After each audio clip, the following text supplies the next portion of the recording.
So let's say you've just begun playing Lord of the Rings Online and you wanted to have a look at gearing options. After all, decent gear can be the difference. Oh, hello. Thank you for killing my mob.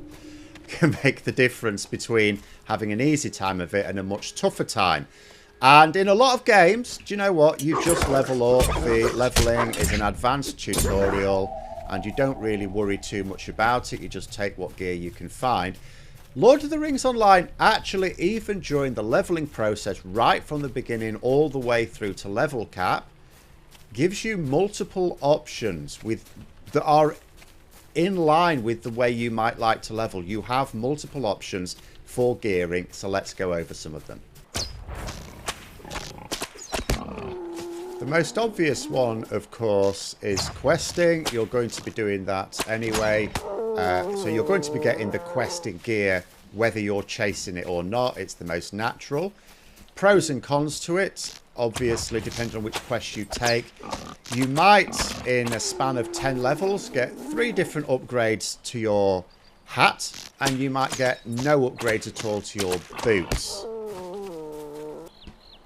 The other problem, of course, is that they're just not as good as any other type of gear you can get. This one, actually, is a slight upgrade on the crafted item I have, so that's not bad. But by and large, you'll get better gear by crafting, or you'll get better gear by any of the other methods I'm going to go over as well. So crafting is a really good option. Now, in a lot of MMOs, crafting while you're leveling isn't really viable. It doesn't get you equipment that's really much good. In Lord of the Rings Online, it is. I mean, you get experience while you're crafting. I'm getting experience just for creating these bronze ingots at the moment, and the equipment you get is actually pretty good, as I'll show you. So I've now crafted the bronze ingots that I need. I'm going to now craft myself a set of the level 7 gear. Now my character at the moment is level 12.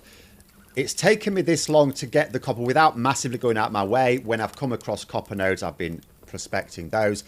I've got some XP leveling, XP boosting items from previous expansions. Probably wouldn't take till level 12 to get this before. But the point is, although this is level 7 gear, it's still going to be significantly better than the gear I've naturally acquired by questing. Also worth bearing in mind here, oh, I need to put my smithing hammer in. I ought to get a universal tool on this one, never mind for now. That don't just go, oh, armor, yes, I'll craft the armor. Because the armor I actually want is different to this. This is more of a defensive armor. Although you can see much better than what I've got. I've got some armor at the moment that has +1 might. And that's it. This one, not quite so much armor because it's lower item level. But it's +4 might, +3 vitality, +15 physical mitigation. But if you look across here, sometimes there are different variations. So I'm going to click on the Elven bronze armor, because this has the might, the vitality, and the physical mastery rating, so better for DPS. So I'm going to craft a set of these, and then I'm also going to craft myself a weapon. Now, because I've found some extra patterns, I have the option here of creating a level 10 weapon. Again, I'm going to choose the one that has the DPS option in my case, might.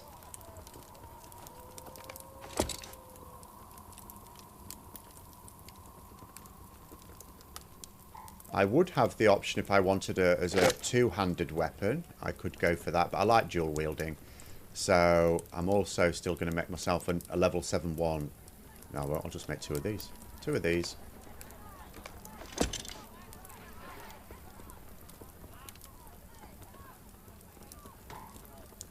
Now, let's go and test out, before I put them on, exactly what this is going to do for me.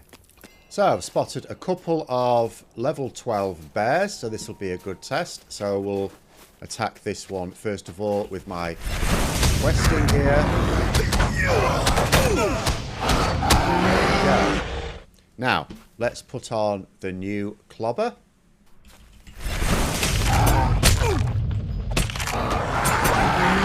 Couple of strokes that time, didn't even use my finisher. Much quicker, much more damage. So crafted gear is really useful. Now, there are a couple of extra boosts for crafting as well. It's worth going over. I'll go on to my max level metalsmith here. So if I went back to those same items, the heavy items here. Now what you can notice here, I've got access to an extra good one here. That is because if you skill your profession up to the specialization rate, you get access to a chance to craft something much better. It's sometimes not worth doing that while you're actually leveling because of the extra time it would require and the extra resources you would need. But it is an option. It's certainly an option for alts that you level up afterwards as well. Another thing to bear in mind is at a certain point, you get to craft, you get to join a guild. So in this one, I'm part of the Metalsmiths Guild. I can click on Metalsmiths Guild here for the crests I need to create each day to be able to get the rep for the higher level stuff. But if I now have a look at some of the items, you can see there's even better quality equipment that you can get. Sort of the way it goes is green quality, then you've got your purple quality, and you've got your sort of blue quality here, which is higher still. So crafting does really give you access to some very high quality gear. It's just that for the extra high quality stuff, you would probably have to slow your leveling down to do it. So, but even the standard stuff is better than the gear you will get from questing. So it's definitely a step up for that. And as I say, you do get experience for your crafting as well as some compensation for the time required. Another option are the skirmish camps, like this one outside Bree. Now you can do skirmishes from level 10, but from level 20 you will be able to get some of the gear from the skirmish vendors. So we can see here, for example, this one is slightly better than the one I currently have, although there are also access to better quality ones still for more marks. Now obviously I've got a lot here because I've done lots of skirmishes on various characters over the time. I haven't built up this many marks on one character from level 10 to 20. But you can do skirmishes from level 10, which are like solo instance, short instance adventures. Get the marks for that, and then at level 20, or from level 20, you'll be able to get these. So there's a weapons vendor, there's armor vendors, medium armor, light armor, and so on. There's a jewelry vendor around as well. So that gives you another way of boosting up your gear if you don't want to do crafting, or at certain times it may even be better than the crafted gear you've got. You may alternate between skirmish mark gear and crafted gear. Now another option, a slightly dodgy option, are these steel bound loot boxes. Now as you level up, I can't remember exactly what level you start to get these, but you increasingly start to get these loot boxes. Now the game does give you a few black steel keys to open them up with, but once you've used those up, the only way to get them is on the online store, the cash shop. So it is a way of effectively, if you're going to use this as a primary means of gearing or even a supplementary means of gearing, it is something that's going to cost you real money. However, it is still an option just to show the sort of thing. And these level up, by the way. So if I keep hold of these lock boxes, it doesn't just give you gear at the level when you get the lockbox. If you keep it for 20 levels, it gives you the gear at the level you are when you open the box. So you can keep it for 100 levels if you want. So just have a look at some of the things we could get in here. For example, so there's a piece of gear in there. There's some, gear for your player house, some other bits and pieces, and some currency that you can use for special vendors in the game as well. Again, I've got 4 of these. 3 more of these keys. We'll just open up all the ones we've got, then we can take a look at it.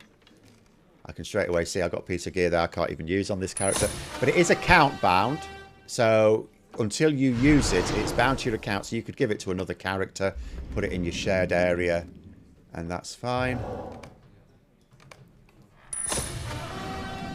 So if I at level 30 had chosen to use my sort of 4 lockbox keys here, what would I have got? Well, I've got something there that looks like that is an upgrade. I can certainly put that on. I've got a runestone there, so that's for a runekeeper. No use to me, but I could pass it on to a runekeeper if I had one.